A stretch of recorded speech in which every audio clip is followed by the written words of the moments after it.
Depuis l'année 2002, M. Jean Sorel a bay bon Jean service dans la communauté. Li aide moun vendre, kay acheter, kay louer, kay sauver, kay nan foreclosure. Li aide moun qui doit ARS en pile l'argent et puis avec un paquet notre service encore. First Class entreprise localisée dans 12944 West Dixie Highway dans North Miami. Téléphone ni c'est 305 433 56 86. First Class recevoir grade A+ dans mes Better Business Bureau. C'est pas business négative à lise. Li mette tête li avec une équipe professionnelle bien solide pour ban nous bon gens service. Et ou même ça wap tan pou venir jouer mettre là. Li compétent, li honnête, li sérieux et li gen en pile expérience. Et c'est seul bureau taxe qui baille 100% money back garantie. Ah, année ça ni nèg tivalise ni nèg tête chat ka prend leçon taxe pas en bataille. C'est maître Jean Sorel qui rempli taxe nous tout nous ba égaré. N'abrelé 305 433 56 86. Yo fait taxe dans toutes 50 états yo. On peut qu'on fini tendez ça. Chaque monde qui fait taxe dans First Class a bien chance pour gagner $10,000 ou qu'à monter sur site internet www.firstclassre.com pour faire taxe ou pour kontou ou bien ou qu'à download First Class app là sur téléphone nous ou bien relais kounye dans 305 433 56 86 305 433 56 86 et puis avec First Class c'est tête frette relais nous et puis ramasser mago. Louez l'Éternel. Mesdames, Mademoiselles et Messieurs, chers amis téléspectateurs, bonsoir. Good evening. Tonight, we are here at Tele Anacaona. Nous avons a special edition show for you. This show calls First Class Income Tax Show. And with me in the studio, my co-host, Miss Kayla and Well, as you know, comme nous, Anpil moun konnen ou bien entendez que tax saison officiellement a commencé lundi 24. Par conséquent, nous venons dans le studio jeudi pour que nous soyons capables de présenter aux choses et make sure que tous les amis téléspectateurs, tout le monde qui est habitué à suivre nous dans Instagram, Facebook, YouTube and also dans la radio ou bien quelle que soit la façon, nous voulons make sure que nous gagnons toute dernière information que nous avons besoin pour nous prendre des bonnes décisions de faire taxe. Mais before, I would like to thank tous les téléspectateurs, tout le monde qui toujours suivi nous, spécialement pendant la saison enrôlement ici au Obamacare là, en pile monde supporter nous, nous voulons prendre un moment ça pour nous dire nous merci, thank you very much, muchas gracias. Parce que nous avons fait choix de First Class pour t'aider. Now, it's a pleasure for me to introduce you my co-host, Miss Kayla and Jean Sorel. Good evening, welcome et bonsoir. Hello, good evening, hello, good morning, good afternoon, wherever you are in the world, whatever time you're watching this. Hello and greetings. Thank you so much for tuning in again. We really appreciate you. I am Miss Kayla Revelis, like he mentioned, your trusted real estate advisor, and you guys are in for a treat today. We have so much great information for you, so you have to tune in.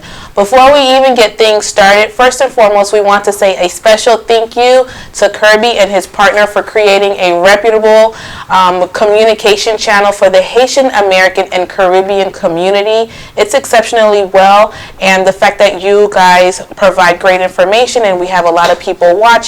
Thank you so much, Kirby and your partner. Now, as Mr. Sorel mentioned earlier, thank you to all of our Obamacare clients. We hit a milestone enrolling over 2,000 families into a health insurance plan that is based upon their needs. And we couldn't have done that without your help.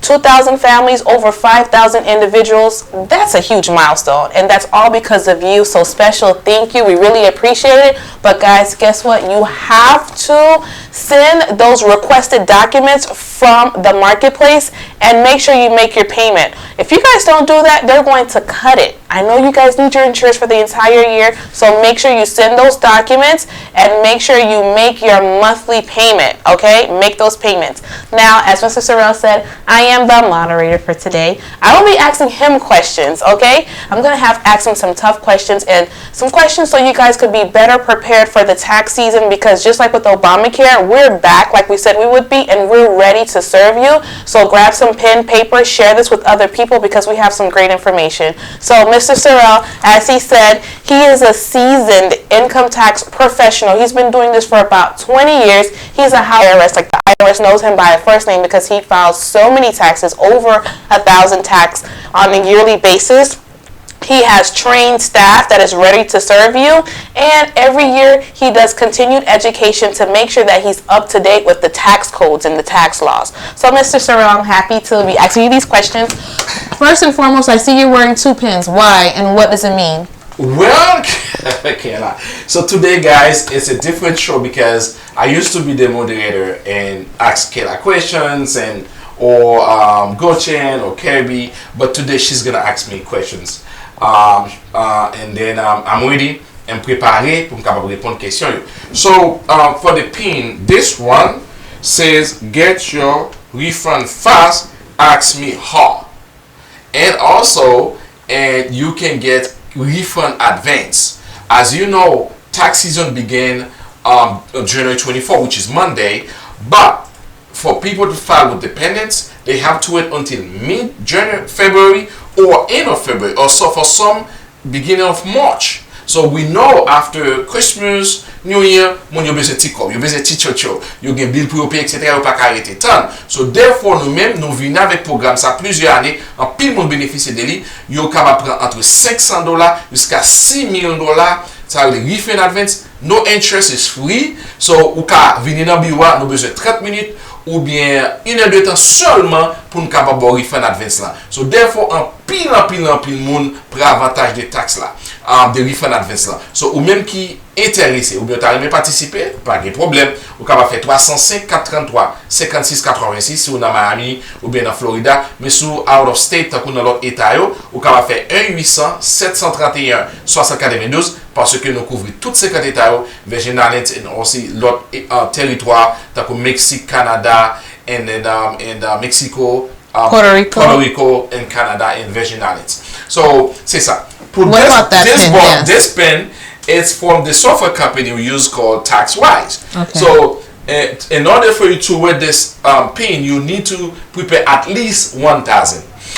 Earlier you mentioned 1,000, but 1,000 plus a family. But between amendment, between all the taxes, last year we were able to exceed about 2,000 plus.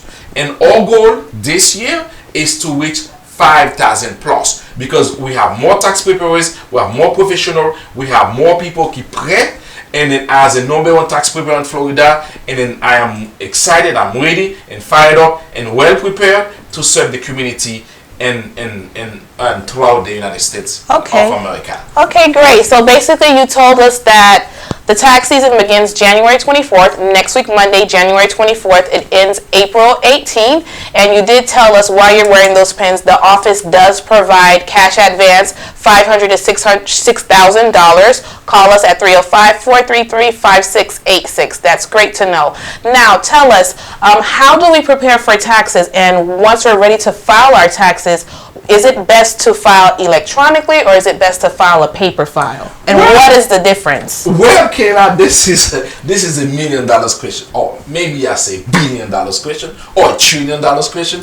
Yes, according to IRS, if you contact IRS, you go to IRS office, they're gonna tell you ahead of time the best ways, always the best way to file is electronic. Okay. Because the electronic, you file it and in 5 minutes, you know if your file is accepted or rejected. Ça veut dire que ça veut dire, l'offre électronique, non seulement les taxes là plus rapide, ou je ne refund plus rapide, mais si taxe là gon erreur, par exemple, tu m'as compris, ou tu m'as conseillé des documents là, dire, but lorsque c'est mail ou mail li, il prend en semaine ou bien 2 semaines pour recevoir. Et then, il est capable de prendre jusqu'à 8 semaines ou bien parfois 12 semaines, ça dépend. Et then, pour capable recevoir, s'il y a une erreur, so il a retourner le bal. So it is never been the time for you to file a paper file. So also, and then when you file and do a direct deposit, because a direct deposit is easier, it's faster. Because when you request a paper check, it takes a while. And especially the COVID is still in effect. And IRS, the short of staff. You're paying assez moun. Okay, so therefore, my best advice, file electronic and use direct deposit. And in 1, 2, 3, you get your money. 7 days to 10 days or 15 days, 21 days max, you're supposed to receive a refund. Si tax n'a pas grand erreur, ou bien c'est pas grand problème. Okay, so basically what I understood from what you just said right now is the best way to file your taxes is electronically, e-file, and that to also include your banking information so you can get direct deposit because that's quicker. Because there's a huge delay with the IRS, it's always best to file e-file. That's what I understood from what you said. Exactly. Versus paper, it sounds like with paper, the paper method will take a few months, so I'm sure people want their money and they want it now, so we're not doing paper. We're doing e-filing taxes, always, and you'll receive your refund within like 21 days. That's the expected days. Yeah, yes. Okay, that's really good to know. So because it's a new tax season, a new presidential administration, what are 3 new things that people should know about this tax season? Well, Kayla, the first they have to understand that they come with the child tax credit. The child tax credit is different because last year, année passée, child tax credit c'était $2,000, but moun yo te recevoir $1,400. But avec administration Biden, so yo buy moun yo, ti moun ki gen 0 jusqu'à 5 ans, a recevoir $3,600 child tax credit. Ti moun ki gen 5 ans, 6 ans and up jusqu'à 17 ans, a recevoir $3,000. Now, si moun yo pas recevoir, par exemple, si moun a te fait juin, juillet, août, et pendant programme child tax yo a commencé, yo pas recevoir sur leur fil tax yo ka claim crédit ça dans tax yo. So this is very, very important. Also, stimulus. Gen moun ki pa recevoir stimulus 1, 2, 3, we still can claim the stimulus for them. All the things that's come up with this, the other things that come up with this, they increase the EIC. You know, every year in IRS make a change to the EIC and the standard deductions because of the inflations. One of the example for EIC, pour pas recevoir EIC in the last year 2020, and then ou pas supposé investment income qui passe $3,200. But année ça they increase it to $10,000. So sou gen EIC, sou gen investment takou rentals ou bien stock market, intérêt recevoir dans banque, etc. They dépassé $10,000 ou pas recevoir EIC. But si moins que $10,000 ou recevoir EIC, I think that is a big number, this is a great number, parce que a lot of people do crypto. A lot of people, you invest in the stock market, they invest in real estate, so you receive a pin investment income. Those are the things that he knew in this, and then also throughout the interview, so get lot bagay ki nou pa rajouter, and maybe you can add a few things as well. Okay, so that's good to know. He spoke a lot about the child tax credit for you guys and also for the earned income tax credit. So with that being said, for the people that were eligible for the stimulus but they didn't receive it and they don't file taxes, how could they get that? This is amazing. This is a great question as well. So they have to come to first class. We are specialized in that. Not everybody can do that, but with us we know because we open throughout the year. We're in all 50 states. We present you, we can help you. So therefore you have to file simple taxes with us and we'll be able to claim the money for you. Remember, the first stimulus was $1,200, the second $600, and the third stimulus is $1,400. So when you combine it, it's almost $3,000 something dollars. So Anpil is still eligible to get that money. And the top of the tax corporal field. So I'm seeing this year, Kayla, this year gonna be one of the best tax season ever compared to Paseo, because Biden administration and Kamala Harris, you're vraiment en faveur, malgré en faveur moun ki pa fait bon income, pour yon ka gen plus possibility. Okay, so I know we have some clients, some people out there that have yet to receive their 2020 income tax refund because of the huge delay from the IRS. So if that is their situation, do you recommend that they file their 2021 taxes? Oh, absolutely. Okay. Because that's not gonna affect them pour ne pas filer taxe parce que parle avec ARS tout le temps, ils viennent d'aujourd'hui à ma parler ensemble avec eux. So jusqu'à présent, il y a estimé about 10 million taxes qui peut qu'on process, qui peut qu'on recevoir. Ça fait delay ça c'est parce que il y a taxes qui te gagne, yo mettez yo NDSA pour yo audit yo. Because IRS fait ça le internal audit. So les taxes arrivent dans mail, si vous sentez que l'information que vous mettez à pas match et à priori si vous voyez que ou ajoute ton petit monde ou bien changer adresse ou bien any changes que vous faites dans tax ou capable pop up et like the red flag and then you can checker pour voir est-ce qu'il n'y a pas de fraude ou bien est-ce qu'il n'y a pas de bagage qui wrong. Gen jusqu'à présent et parce semaine qui passe encore pile monde qui vient dans bureau nous pour nous aider au relais. Ça veut que dans first class avantage qu'on gagne l'offre tax avec nous bon 3 ans garantie et non nous bon money back garantie. So l'autre côté yo là pendant saison et puis once the season is finished on va chercher le bac de journée. Kayla, en plus, on peut dire déposito de la page de caille parce que pas qu'à une copie taxe là, on n'a pas là. Il y a des gens qui t'a rentré et pour les jeunes immigration document yo m'a dit tax return 3 années, yo pas qu'à joindre et il y a des gens qui t'a appliqué pour une position mais quelconque, yo m'a dit tax return, yo m'a dit document. So your tax document you should save it, you can keep it and then because you have besoin all the time. Yes, so, and to add on to what Mr. Sorel just said, I was reading that the IRS received over 145 million calls between January and May of 2021 wow. Last year. That's 4 times above the average amount. And you know why? That's because of their taxes. They call to inquire. When you're working with first class, because we have additional resources and we have such a great relationship with the IRS, we know additional ways to assist you in getting your return. We've helped countless of people resolve that matter. So, Mr. Sorel, another question for you. We have a lot of people that are W-2 employees. We have some people that are independent contractors and they receive what's called a 1099 miscellaneous. What is that? Like, what is the difference between the two? Well, this is a good question, Kay. Yeah. So, the W-2, you receive W-2 if you are a wage earner. Let's say you work for a company and then you fill information and then chaque 2 semaines vous recevez pay stub and you pay federal tax pour vous, you pay social security pour vous and then Medicare ou bien Medicaid. You pay pour vous. So qu'on y a là, les vous fait comme ça sous invest sous participer dans World IRA ou bien sous participer dans 401k so you fait déduction pour. So at the end of the year you go on W2. So, me toujours recommander ça qui est toujours mieux pour faire plus refund, c'est là que vous gagnez W2.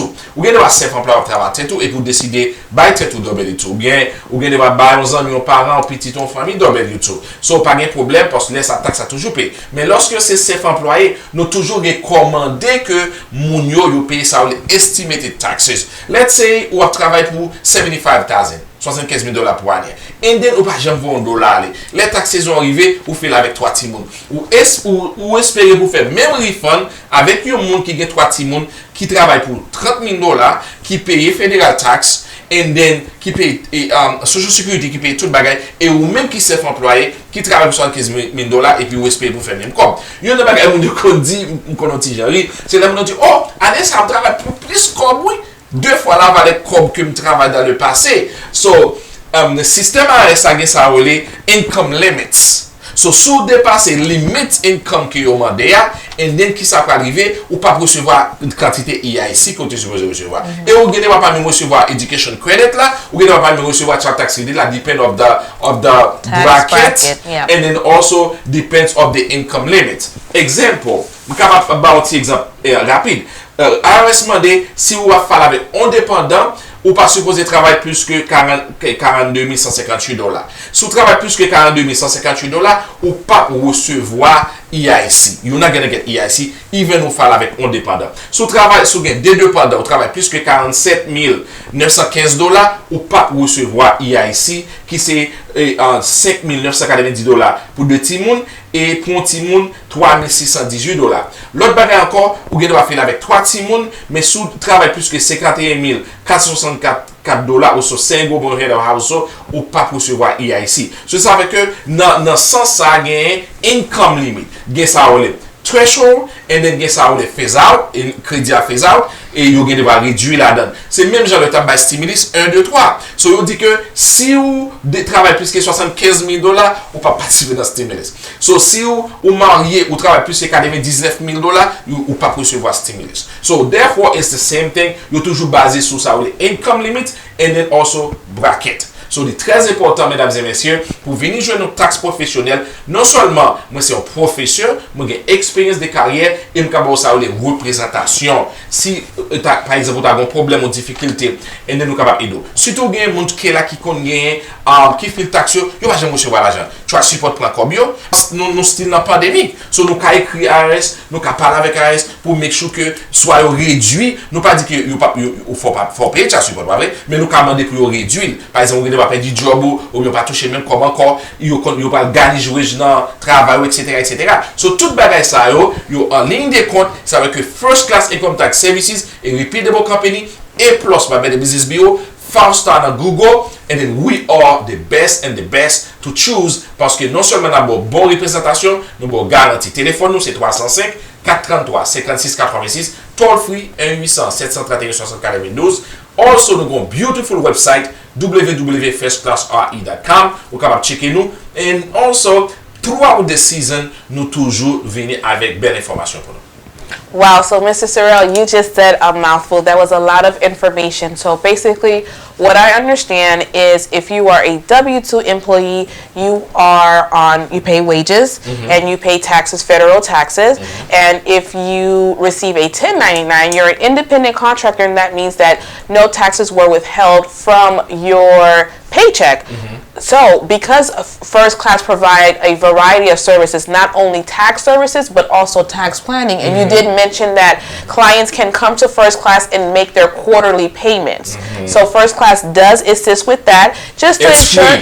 And it's free to only First Class clients. Yes. So if you are one of our clients, then we will be able to assist you do tax planning and teach you how you can decrease your tax liability. And speaking of tax liability, I know that there's a lot of different tax codes and it works to the benefit of investors and for homeowners. So for homeowners, they'll receive a mortgage interest form, which is the 1098E form. No, 1098. The 1098 form, right? And then from that, they can claim the interest from their mortgage. Absolutely, property taxes.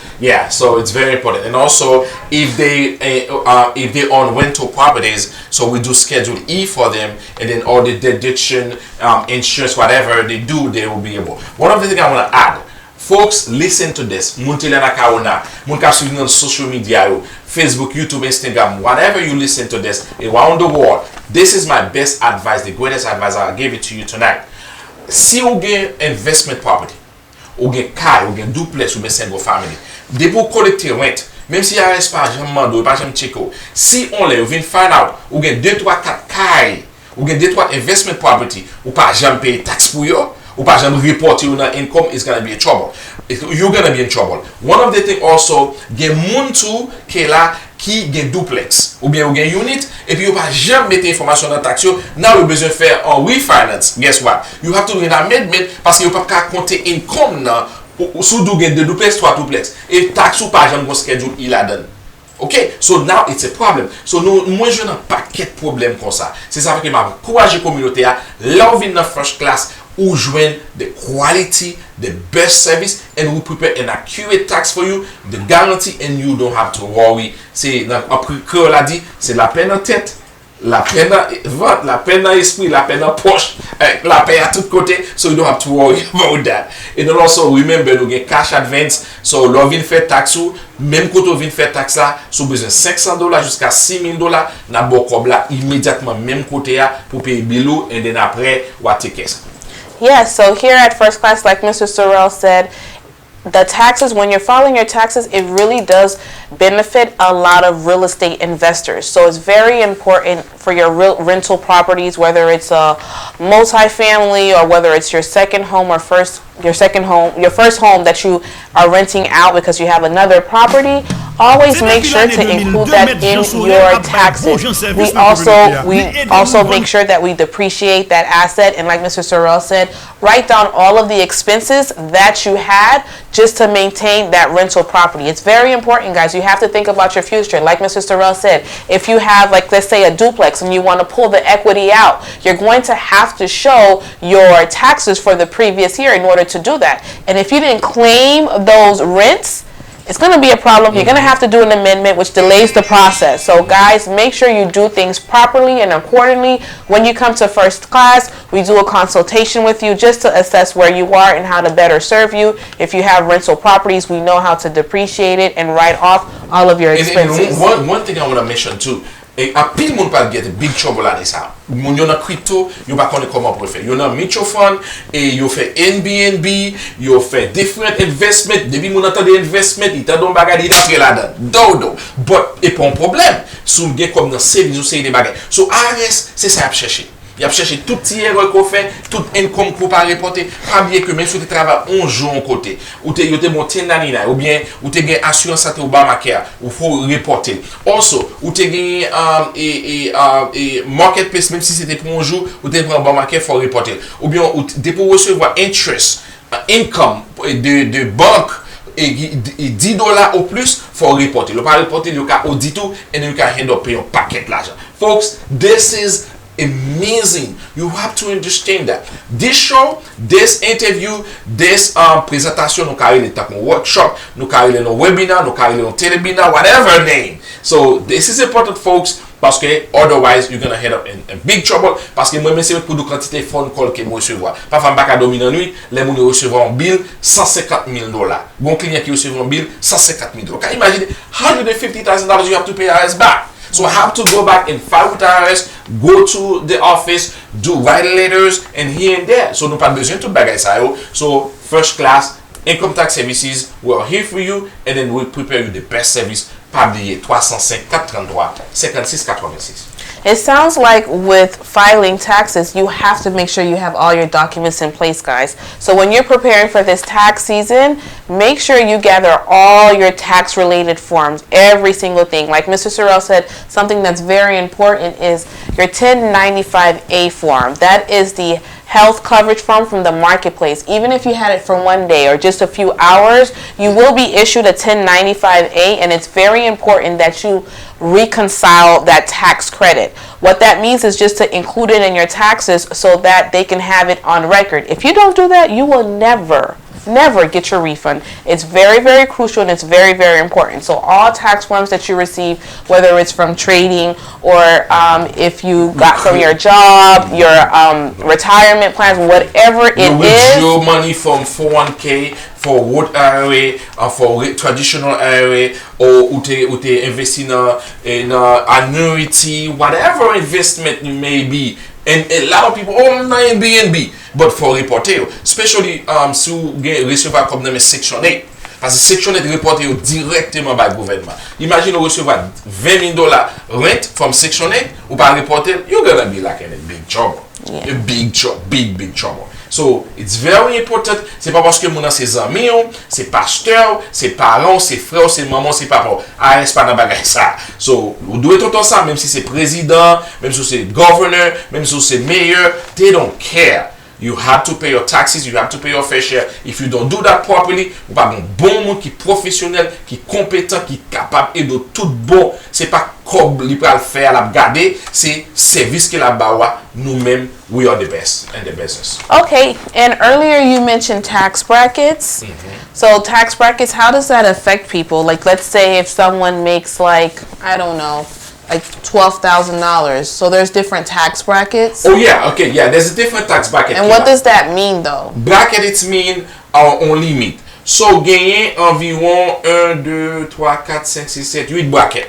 Premier bracket là c'est 10%. So moun qui fait et qui pas tellement fait comme de jusqu'à $1,190.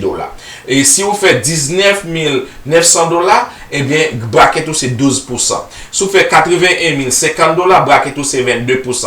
Si vous faites 172 750 $, bracket tout c'est 24%. Si vous faites 329 850, bracket tout c'est 32%. Si vous faites 418 850 bracket tout c'est 35%. Et si vous faites 628 300 bracket tout c'est 37% des highest bracket. So, il est important pour que vous veniez joindre nous parce que non seulement nous compte bracket là, bien ça les standard deductions, tax inclut un paquet de bagailles. C'est pas juste nous avons dans télévision, il dans radio, li do m'a fait ceci, m'a fait cela, ou t'as des moun blo blo blo, toute radio, vini faire taxe etc. Non. Premièrement, d'après régulation, faut faire une recherche sur non moun. On moun pas qu'à criminel, ils sont félons, ils commettent un paquet de crimes là ceci et vous pas laguer social security, bank account etc. You can be in trouble. Yo ka acheter caille sous nom, yo ka acheter voiture. By the time you find out, it was already too late. Moun a va fin faire zak là et puis geta quitter pays. Il quitter pays pas jamais tourner encore. So ou même qui tomber dans problème. Ça veut dire que nous toujours dit, you Google, you faire recherche, you informer. Et combien de temps on a la fait taxe? Est-ce qu'il y a une certification? Est-ce qu'ils se sont enrôlés? Qui certification? Qui training il te prend? Mandez leur dans tax officer. And l'office fill tax, make sure you get your tax copy immediately parce que they can change your number. Anything can happen. Mais leur copie qu'elle te bat ou so quand il y a leur request on transcript ou est différent. Now ou ka ouais est-ce que mon nom sincère ou honnête. Il y a qui dit on gagne 20 ans m'a fait taxe. Bon vous gagne 20 ans à faire taxe. Même côté bon vous gagne yo gagne va faire magouj ou bien foncer des bagages ou pas connaît. So c'est très important pour toujours ba on réviser taxe pour garder pour even after the tax season. So before we end our show, I know we spoke about a lot. Can't believe how fast time flies. I hope this was very informational for you. So guys, how you can help us out is definitely by sharing this with your friends, your significant other, your church members, your organization, and anybody. Please share it and come to our office. We serve the 50 states, right? Yes, all the 50 states. And why else would you recommend that people should come file their taxes with first class? Well, and then you know, Kayla, we are the best. Not only nous ba 3 ans garantie, nous ba 3 ans garantie sur taxe là, and then also nous ba money back garantie. Ça veut dire que ou pas gagner ou perdu. Nothing to lose. Free code ou vini, nous bon code, nous bon estimate ou pas d'accord, and then everything stay. Also, and then le bagage nous gagne ça les primes at the end of the tax season. So nous gagne année ça nous augmenter different prices. Premier prix c'est $10,000, $10,000 c'est premier prix. Deuxième prix on gros télévision 55 pouces, mais gros c'est like a big screen. L'on regarder c'est comme si ouais mon campé devant. Troisième prix nous bon laptop, brand new laptop et quatrième prix sont beautiful Apple Watch. You see? Apple Watch, you know, beautiful, very nice. Ensuite, nous avons gift cards avec tablette. Et chaque monde qui vient faire taxe, vous recevez prime, calendrier, masque, you know, hand sanitizer. So, nous avons toutes les bagages disponibles dans l'entreprise là, dans 4 locations que nous gagnons. Especially dans Orlando. Si par exemple, vous avez un taxe pour payer dans Orlando, moi, j'ai un partenaire dans Orlando qui est Marge Sylien. Téléphone, c'est 407 218 29 86. 407 218 29 86. Marge Sylien en Orlando. Look at her. She will be able to assist you. She's a professional. She's really great. And she's a realtor as well. The car elle doit utiliser tax pour ba down payment assistant pour acheter car. So, nous dit tout le monde merci. Yes, thank you guys. Le déjà arrivé. So, nous espérons que n'a prend information ça n'a partagé n'a share and then you will make best tax season ever 2021. Today. So, thank you, Kirby. Thank you à tous les téléspectateurs, tout le monde qui t'attend de nous. Nous espérons que prochainement, non pas, c'est Jean Sorel pour First Class Income Tax Services, your tax preparer, and the number one tax preparer in Florida, your tax guy. You know, choisir, faire choix, et on va faire un bon choix, ou pas regretter, ou pas content, et on va préférer famille ou pas nos amis. Parce que l'église, nous, toutes les amis, animateurs radio, presse parler, télévisé, checker avec Guy maison, James Pierre, maison, checker avec, parce qu'il faut que nous fassions la marche, right? Ciao, ciao, ciao. Everyone deserves first class. Everyone deserves first class, and it's about time. Ciao, ciao, ciao.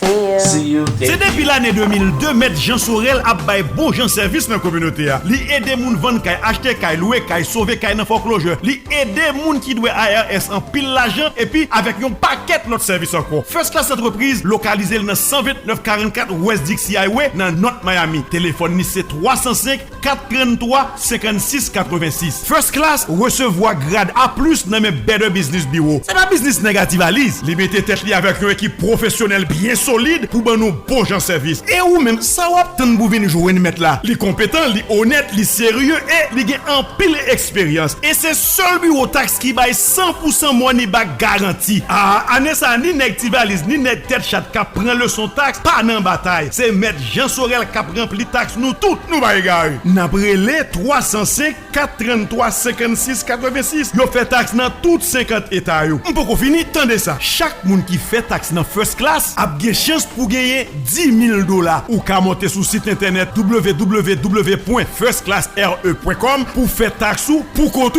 ou bien ou ka download First Class app là sur téléphone nous. Ou bien relais kounye dans 305 433 56 86 305 433 56 86 et puis avec First Class c'est tête frette relais nous et puis ramasser mago. Louez l'Éternel, toute serviteur bon Dieu.